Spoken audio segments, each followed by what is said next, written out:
Hello दोस्तों। तो एक बार फिर से आपका स्वागत है पार्ट ऑफ सुप्रीम सोल में। आज हम बात करेंगे कि कैसे ये सारी जो भी डेज़ हम सेलिब्रेट करते हैं कैसे इम्पोर्टेंट है ये, या फिर इम्पोर्टेंट है भी कि इम्पोर्टेंट नहीं है।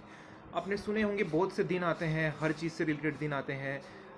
होली से रिलेटेड, दिवाली से रिलेटेड, मदर्स डे से रिलेटेड, फादर्स डे से रिलेटेड, चिल्ड्रंस डे से रिलेटेड और फ्रेंडशिप डे से रिलेटेड, गणेश चतुर्थी से रिलेटेड और शिवरात्रि से रिलेटेड। तो ये दिन जो आते हैं इनका असर क्या होता है दुनिया में, इन दिनों को सेलिब्रेट करने का, एक स्पेशल पर्टिकुलर डे पे सेलिब्रेट करने का ही क्यों असर होता है। तो इसके बारे में हम आज बात करने वाले हैं। देखिए, अगर आपके अंदर किसी चीज़ को मानने की भावना होगी तो वो भावना किसी भी दिन की मोहताज नहीं होगी कि वो उसी दिन प्रकट होगी जिस दिन वो दिन होगा, उसी दिन उसका शुभ मुहूर्त होगा। ठीक है। वैसे बहुत सी चीज़ों का मुहूर्त आप चाहो तो, अगर आपकी प्रगाढ़ अंदर मानसिकता ऐसी बन चुकी है कि मुहूर्त आप मानते हो किसी चीज़ का, तो वो उस वक्त ही मुहूर्त होता होगा उसका। लेकिन जो लोग मुहूर्त नहीं मानते हैं, मैं तो ये कहता हूँ कि एक तरीके से ये चीज़ इस तरह से भी सही है, किसी भी चीज़ का शुभ मुहूर्त नहीं होता। वो टाइम जब आप उस चीज़ को करने के लिए पूरी तरह से मानसिक रूप से तैयार हो और पूरी तरह से रेडी हो और आपको लगता है कि वो सही टाइम है उस काम को करने का, वही शुभ मुहूर्त होता है। और जो भी आप पंडित पुरोहितों से मुहूर्त निकलवा कर किसी चीज़ को काम करने को वो रखते हो, वो होती है आपकी श्रद्धा। किसी भी चीज़ को लेकर, किसी भी चीज़ को एक रिस्पेक्ट पूर्वक मानते हो, एक उसको देखने का नज़रिया आपका अलग है थोड़ा सा, वो होती है उस तरह से मुहूर्त निकलवा कर उस चीज़ को करना। तो मुहूर्त की बात तो वो होगी।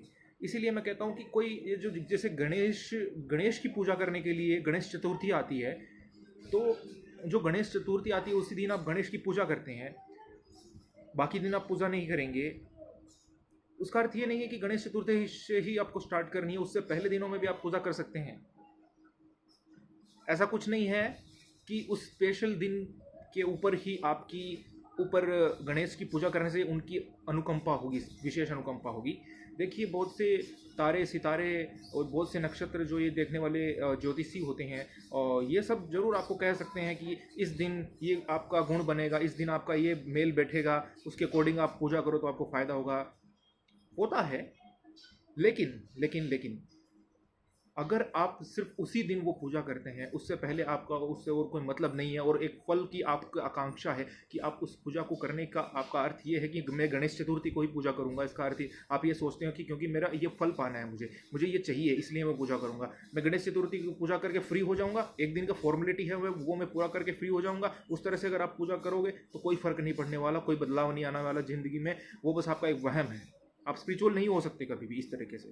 एक मन के अंदर एक श्रद्धा होती है, वो अलग से है, वो किसी दिन की मोहताज नहीं होती है। जितनी भी शिवरात्रि आती है, जितनी भी गणेश चतुर्थी आती है, जितनी भी होली आती है, दीपावली आती है, सबका रीज़न है कि क्यों मनाया जाता है। एक रीज़न है। इन दिनों के अलावा आप अगर उनको नहीं करोगे, उन महादेव की पूजा नहीं करोगे, गणेश की पूजा गणेश चतुर्थी के अलावा नहीं करोगे, श्री राम की पूजा सिर्फ दीपावली पे करोगे, उनको पूजोगे, साथ में जो भी है हनुमान जयंती पे हनुमान जी की पूजा करोगे, सिर्फ उन दिनों में पूजा करने से आपको उसका वो क्या बोलते हैं, आप जो चाहते हैं वो चीज़ आप तो अपने फल की आकांक्षा के लिए कर रहे हैं। भगवान दे ना दे उन पे डिपेंड करता है, लेकिन आपकी वो पर्याप्त नहीं है आपके श्रद्धा भाव को चलाने के लिए। ये तो आप एक फॉर्मेलिटी कर रहे हो। हालांकि अब मैं आपको बता दूं कि इन दिनों का मतलब क्या है, इन दिनों का आने का मतलब क्या है। जितने भी दिन हर चीज़ से रिलेटेड बता रहा हूँ मैं, मदर्स डे हो गया, फादर्स डे हो गया, चिल्ड्रंस डे हो गया। सबसे पहला बेसिक सा रीज़न, इनके पीछे जो भी रीज़न आज तक आपको बताए गए हैं कि चिल्ड्रंस डे क्यों मनाया जाता है, ठीक है, वो आपको पता है क्यों मनाया जाता है। फादर्स डे क्यों मनाया जाता है, कहाँ से ये निकला, किसने बोला, ये आपको हिस्ट्री बता देगी। मदर्स डे क्यों मनाया जाता है, कहाँ से निकला, कब आया ये प्रचलन में, ये आपको हिस्ट्री बता देगी। इसी तरह से फ्रेंडशिप डे है, इसी तरह से हमारे पास वैलेंटाइंस डे है। वैलेंटाइंस डे में भी काफ़ी सारे डेज, रोज़ डे, किस डे, ये सारी पूरी हिस्ट्री आपकी भरी पड़ी है। वहाँ से आपको ये बेसिक रीज़न इन चीज़ों का पता चल जाएगा। इसी तरह से महाशिवरात्रि क्यों मनाई जाती है, इसका भी आपको रीज़न है, ठीक है। और इसी तरह से गणेश चतुर्थी क्यों मनाई जाती है, इसका भी कोई ना कोई रीज़न है। एक तो ये रीजंस होते हैं। दूसरी चीज़ ये जो अब मैं बात कर रहा हूँ, स्पिरिचुअल जो भी आते हैं डेज, जैसे होली आती है, दीपावली आती है, कुछ पुरुष, कुछ आत्माएं इस दुनिया में ऐसी होती हैं जो कि अधार्मिक होती हैं, जिनके मन में वो चीज़ नहीं चलती कि भाई हम किसी धर्म से रिलेटेड हैं, वो कभी पूजा नहीं करते वो लोग।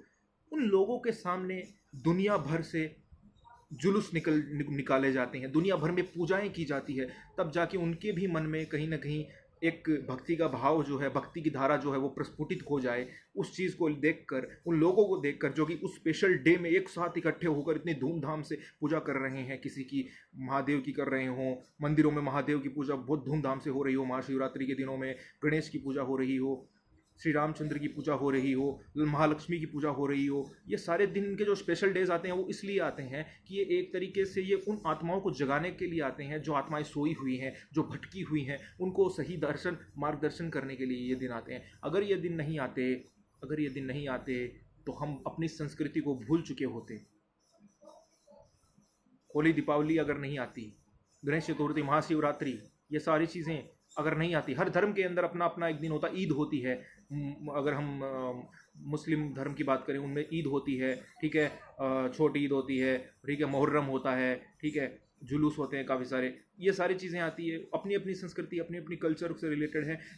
उन यादों को रिमेंबर करते रहना हर साल एक पर्टिकुलर डे पर, ताकि हम उन्हें भूल ना पाएँ, ताकि हम ये जान सकें हम कि हमारे पूर्वज कौन थे, ताकि हम उस रिमेम्बरेंस में रहें, उस मेमोरी में रहें कि हाँ, हम क्यों उनको फॉलो कर रहे हैं, हम क्यों उनको पूजा कर रहे हैं, हम भी धार्मिक हैं। अगर पूजाएं बंद हो जाएंगी, अगर महाशिवरात्रि जैसे बड़े दिनों में पूजाएं बंद हो जाएंगी, तो बहुत सी अनेकों आत्माएं जो है वो शुद्ध नहीं हो पाएंगी, अनेकों आत्माएं जो है जागृत नहीं हो पाएंगी। और अगर जागृत नहीं हो पाएंगी अनेकों आत्माएं, तो धार्मिकता अंधेरे में जाती रहेगी। वैसे भी इतना मुश्किल टाइम चल रहा है कलयुग का, इतना कठोर टाइम चल रहा है। इस समय भी बहुत सी आत्माएं हैं जो कि जागृत नहीं हो पा रही हैं, बहुत मुश्किल से जागृत करना पड़ता है, ठीक है। भगवान को उनको ऐसे ऐसे मौके मतलब बनाने पड़ते हैं, ऐसे ऐसे सर्कमस्टेंस बनाने पड़ते हैं, तब जाके उनकी जो अंदर की चेतना है उनको गति प्राप्त होती है। तो दोस्तों, मेन रीज़न यही है, एक तो कि हर रीज़न आपको इतिहास बता देगा कि वो क्यों बनाए जाते हैं। दूसरा रीज़न यही है कि जो आत्माएं हैं, जो भटकी हुई हैं, जो कि अशुद्ध हैं, उनको शुद्ध करने के लिए बहुत सी अनेकों आत्माएं शुद्ध होती है। जो अशुद्ध हैं पहले से, वो बहुत सी शुद्ध होती हैं इन पवित्र दिनों में। तो एक पर्टिकुलर डे इसीलिए डिसाइड कर दिया जाता है, एक पर्टिकुलर डे इसीलिए कर दिया जाता है ताकि उस दिन एक तो बहुत से समूह के अंदर, बहुत बड़ी मात्रा के अंदर वो पूजा दिखाया जाता है, पॉजिटिविटी दिखाई जाती है दुनिया के अंदर। उसके ज़रिए बहुत से अशुद्ध लोगों को, बहुत से भटके हुए लोगों को रास्ते पे लाया जाता है। तो ये मेन रीज़न है। और ऐसा कोई रीज़न नहीं है कि भाई इसी दिन पूजा करेंगे, महाशिवरात्रि है तो महाशिवरात्रि के दिन ही शिव जी की पूजा करेंगे और पूरे साल कुछ नहीं करेंगे। ऐसे लोग बिल्कुल क्या बोलते हैं, फॉर्मेलिटी करते हैं, और वो बिल्कुल सांसारिक हैं, और वो बिल्कुल धार्मिक नहीं हो सकते, कभी भी धार्मिक नहीं हो सकते। मैं आपको क्लियर कर दूँ। तो आज के लिए इतना ही, मिलते हैं अगले वीडियो में। Thank you.